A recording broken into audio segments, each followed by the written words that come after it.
I'm an unwanted child. The little girl is only 5 years old. Being abandoned by both parents was quite a shock for her, and her eyes held no light. She is the child of my husband and his mistress, whom he left with me after our 10-year marriage. My husband disappeared without a trace, and there has been no communication. Somehow, I felt sorry for the child and decided to live together for a while. As we spent time together, we gradually grew close. Before I knew it, I loved her like my own daughter. Strangely, mysterious events began happening around me. I was born with a heart condition, and since getting married, I've been a full-time homemaker. I'm 38 years old, and my husband Michael is 40. Initially, we both strongly desired to have children and underwent infertility treatments. Considering the strain on my heart and the risks associated with pregnancy and childbirth, we proceeded with mutual understanding. However, even after 10 years of visiting hospitals, we remained childless.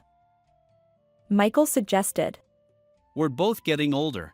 Maybe we should stop trying. I worry about your health too."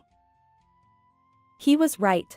We had aged beyond the optimal childbearing years. Additionally, due to his job as a systems engineer, Michael traveled frequently, spending only a few days at home each month. The chances of pregnancy were already extremely low. We eventually gave up on treatments and began contemplating a future as a childless couple. But as we resigned ourselves to this reality, a shadow fell over our marriage. Michael's business trips increased, and his attitude toward me grew colder. "Hey, I said I hate these dishes." "Oh. Did you? I apologize." "Honestly, sometimes you should cook proper meals when I'm home. I'm eating out."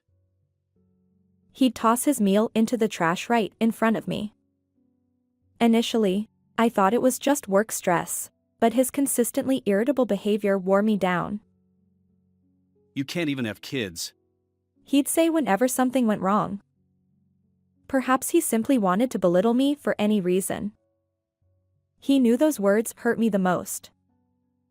Eventually, I found myself relieved on the days when Michael didn't come home. One day, amidst those melancholic days, an event occurred that would dramatically alter my life. Who? I wondered as I returned from shopping, finding an unfamiliar girl waiting alone inside our home. I'm Emma. She introduced herself matter-of-factly, neither crying nor smiling, simply awaiting my next words. "So, Emma. Why are you here?" I asked, bewildered. In stark contrast to my confusion, Emma calmly replied, Dad told me to start living here today. Her unwavering composure somehow put me at ease. "Who's Dad?" Michael. "Is it this person?"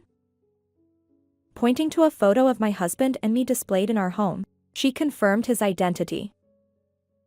Dad left a letter, Emma said, gesturing toward the table. I looked and found a note he'd left behind. It lacked any detailed explanation, containing only the words, "Please take care of her for a while."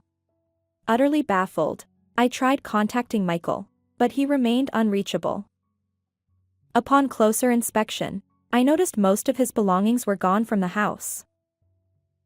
I gradually began to understand the situation and, at the same time, turned pale. "Do you know where Daddy went?" I don't know. He disappeared with Mom. I'm an unwanted child. The mention of a mom caused me to collapse. He had an affair behind my back, and this child is the secret child of my husband and his mistress. In that moment of realization, everything went dark. "How old are you?" I'm 5 years old. Hearing her words, a mix of embarrassment and laughter welled up within me. If Emma is 5, Then Michael must have been having an affair for at least 5 years. How could I have been so oblivious for such a long time? Perhaps his recent change in attitude, like suggesting we stop infertility treatments after 10 years, wasn't about concern for my health but rather his growing aversion to our relationship. Are you okay? Seeing me fall silent, Emma seemed worried and spoke up. I'm sorry. It's okay. My name is Olivia. Nice to meet you. I couldn't keep lamenting in front of a 5-year-old, so I made an effort to act cheerfully. As I looked at her, I noticed that Emma didn't have any belongings with her. The only clue to her identity was a photo of her and her mother tucked into her pocket. She told me her mother's name, pointing to the woman in the photo. This person is Mommy. Could this woman be my husband's mistress, the one who abandoned Emma and ran away with him?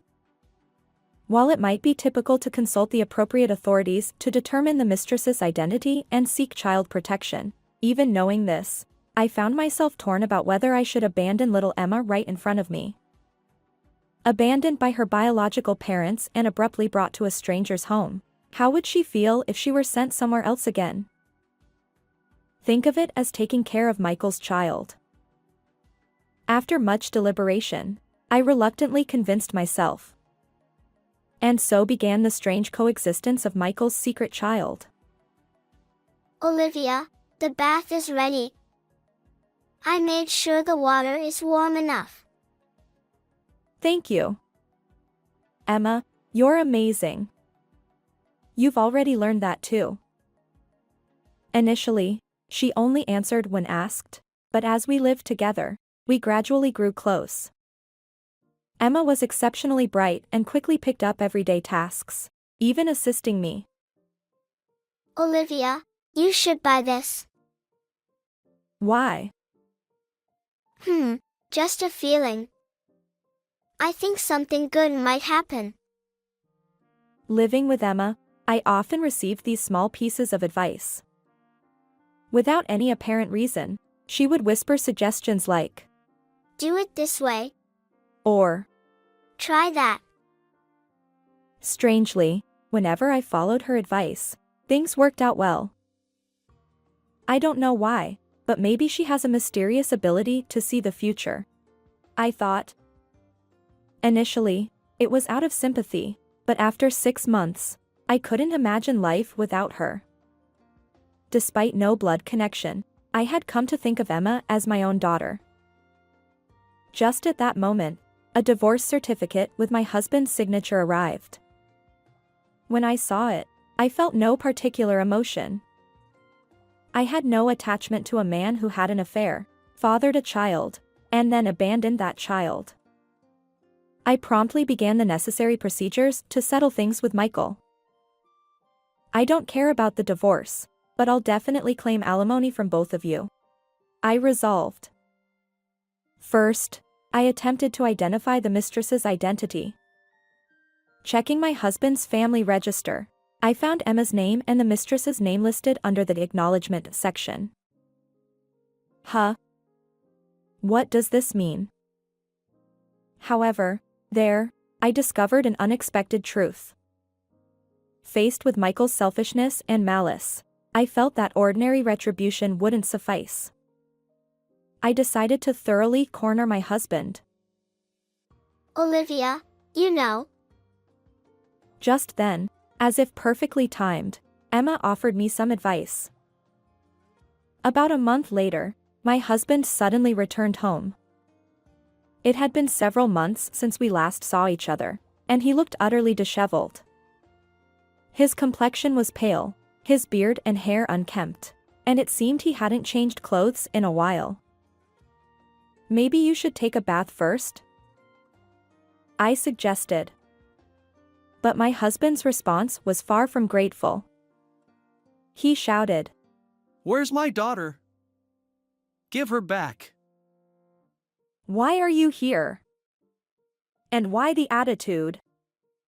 Normally, I wouldn't even let you inside the house. Enough! Give me my child. She's mine. Ever since she disappeared, nothing but misfortune has befallen me. Before he could finish, he clamped his mouth shut. Interesting choice of words. What does your misfortune have to do with Emma? He stammered. Well, you see.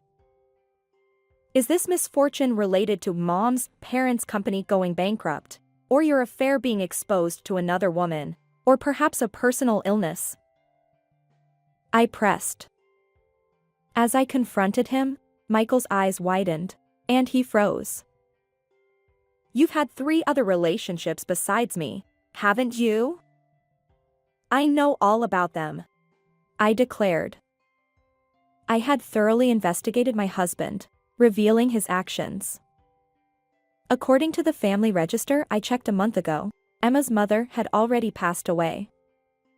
The woman Emma called Mommy was deceased, and the one she referred to as a mom had vanished along with Michael. I successfully enlisted the help of a private investigator and met with Emma's mother's brother. You met this woman during a business trip. This person is the first mistress, Sophia, and Emma's biological mother. Sophia's brother explained that he hadn't known anything about Sophia's life before her tragic accident 6 months ago because they lived apart. When I requested further investigation from the private investigator, the backgrounds of both the woman whom Emma referred to as a mom and the other lover have gradually come to light. Emma used to call the woman who disappeared with you Mom. Such a tasteless way to address her. That's because Emma cried and missed her mother, so I just told her that the new woman is her mom. When the first mistress was no longer around, he smoothly moved on to the next woman. It seems my husband doesn't consider Emma at all. Next, this woman is the heiress of a major corporation, Isabella. Apparently, there was no successor. Now I understand why you entrusted Emma to us. Additionally, Michael had an affair with Charlotte, a receptionist working at an out-of-town branch. He maintained this relationship during his business trips. We'll discuss this later. Just give me back my daughter. She's the only one I have. Don't dodge the issue. And what do you plan to do with her now? What's wrong with a biological parent taking the child back? She's mine. I need her help, just like before. My husband, perhaps already unapologetic, began to speak without concealing his true nature. Emma's mysterious abilities apparently manifested even in front of Michael. She began to speak early, often offering advice to him. When he desired money, she accurately predicted lottery numbers or which horse to bet on in horse racing. I used to find it creepy, but if it's useful, I'll use anything. You're despicable. You're a completely different person from before. Let's get a divorce. And of course, I'll be seeking alimony. The divorce papers have already been sent, haven't they? Besides, you and Emma are practically strangers. As her father, it's my right to take custody. Once that happens, money will come in quickly. My husband's shameless words made me feel nauseated. What are you saying? We're definitely going to fight for custody. You and Emma have no real connection. No, Emma is my adopted child.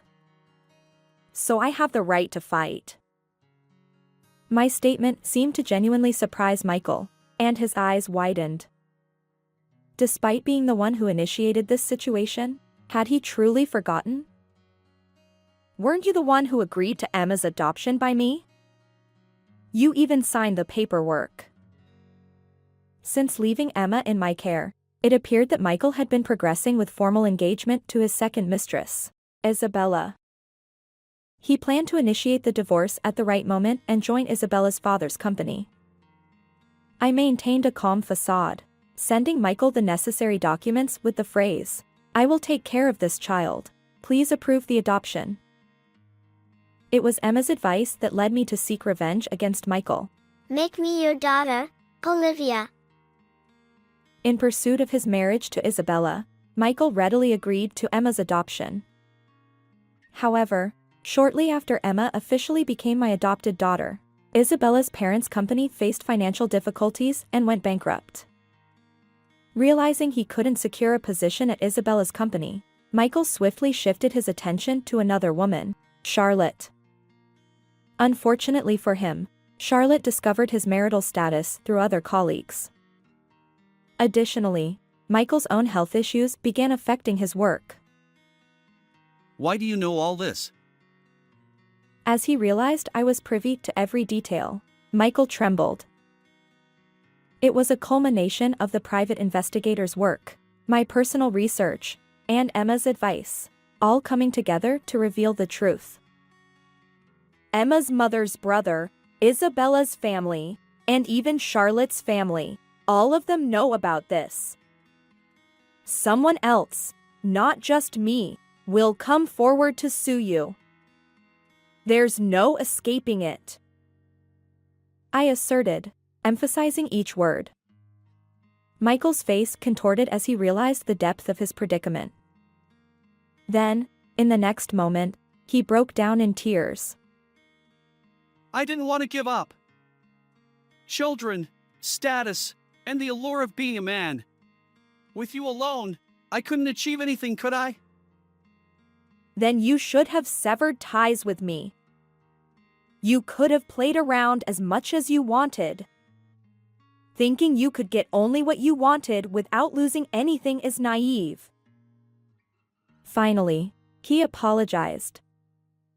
But in that vulnerable moment, he revealed a disturbing, half-mad laughter. So, let's raise my daughter together. As he uttered those unthinkable words, goosebumps crawled across my skin. What are you saying? Well, you're a stay-at-home wife, right? You have health issues, and raising a child will cost more and more. You can't do it alone. No. I'm already working, earning enough to comfortably support both myself and my child. You may not know, but I've been studying web design, video editing, and programming. I've built a stable income even before Emma arrived. Fine, I'll leave this house. After all, it's in your name. My husband remained silent, merely moving his lips without responding. I informed him. I'll handle the legal matters through a lawyer. I began packing my belongings. But he pleaded. Wait! Let me see Emma! While Michael kept repeating the same thing like a broken record, unfortunately for him, Emma wasn't here that day. Besides, I had no obligation to fulfill his wishes. The subsequent divorce proceedings were surprisingly uneventful. All communication went through our lawyers, and the divorce was finalized smoothly. We settled on alimony and child support arrangements. Despite my initial apprehension, Michael seemed too preoccupied to contest anything. As for his second and third mistresses, they apparently didn't know about his marital status, and he is facing legal consequences for fraudulent relationships with each of them. Rumors spread like wildfire at his workplace. Unable to quit due to the need to pay alimony, and with deteriorating health, it truly feels like hell. I moved to a distant town with Emma, my newfound daughter, and started a new life. Her mysterious abilities remain intact. Whenever I'm troubled, she subtly comes to my aid. I look forward to continuing our happy life together. How did you find this story? Don't forget to subscribe to the channel. Until next time in the next video.